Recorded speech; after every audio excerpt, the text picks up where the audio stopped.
This guide will walk you through the process of managing inventory asset owners. Go to your organization's dashboard. Navigate to the Attack Surface page. Then select the Owners option from the menu.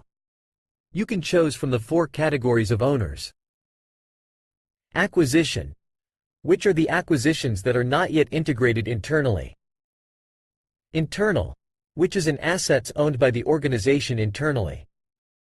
Rejected, which are the excluded assets that should be disqualified from asset discovery. Third-party service, which are external services used by the organization but not owned or operated internally. After choosing the owner's category, fill all the fields with the owner's information. Then select Save. We are dedicated to enhancing our product to better cater to your evolving needs. Stay tuned for exciting updates and advancements. Thank you for choosing Ostorlab.